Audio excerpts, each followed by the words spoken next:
Ang programang ito ay rated SPG. Striktong patnubay at gabay ng magulang ang kailangan. Maaaring may masiselang tema, lengguwahe, karahasan, sexual, horror o droga na hindi angkop sa mga bata.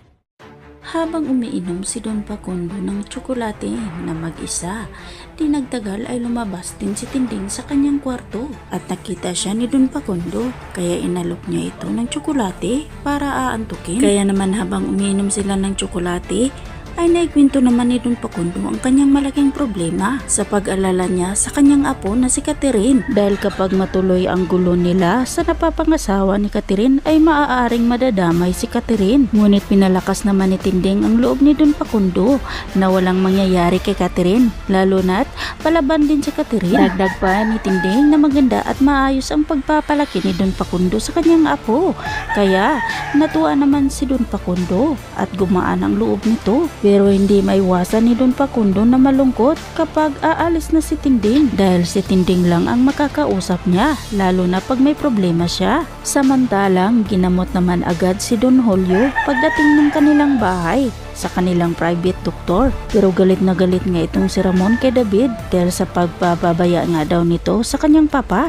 Agad namang lumapit si David kay Ramon upang humingi ng pasensya. Ngunit malaking duda ni Ramon kay David na pinagtakpan lang niya si Don Facundo, kaya hindi ito sumipot sa kanilang usapan. Ngunit iginiit nga ni David na wala nga siyang kinalaman. Sa galit ni Ramon ay tinutukan ng baril niya si David at kinausap ni Ramon si Olga at tinanong kung sino nga ang bumaril ng kanyang papa. Kaya naman ay kwento na ni Olga ang kanyang nakaraan na meron nga daw namamagitan sa kanila ni Marcelo Macaraig na isa sa kanilang nakalaban at tauhan ito ni Don Facundo, at si Marcelo rin ang nakabaril sa kanyang papa. At sinabi rin ni Olga na akala niya ay nawala na si Marcelo dahil pinaslang nga niya noon.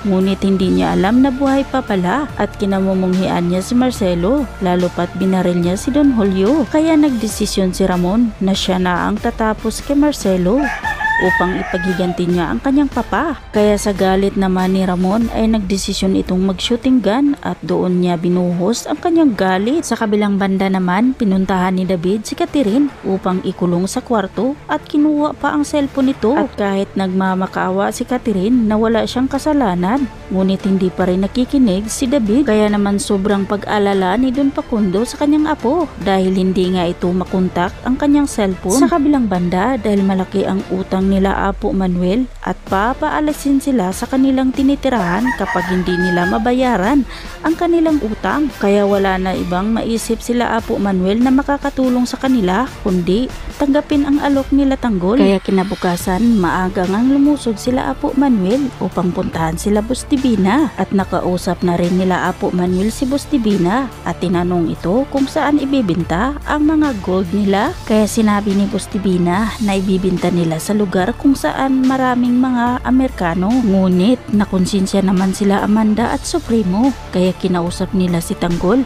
na sasabihin nila ang totoo sa kanila Apo Manuel na hindi totoong gold ang ipabibinta sa kanila. Kaya naman kinausap ni Tanggol si Boss Divina na sasabihin niya ang totoo sa kanila Apo Manuel na hindi tunay na gold ang ibibinta nila. Kaya naman mga kaibigan, aabangan natin kung itutuloy pa ba nila Apo Manuel ang pagbibinta kapag malaman nila na peke lang pala ang ibibinta nila at hindi tunay na ginto. Kaya hanggang dito na lang muna tayo at aabangan na lang natin ang mga susunod pang mga kaganapan. Huwag po sana niyong kalimutan na i-like, i-share at pahingin na rin ng isang subscribe. Maraming salamat po sa inyong panonood.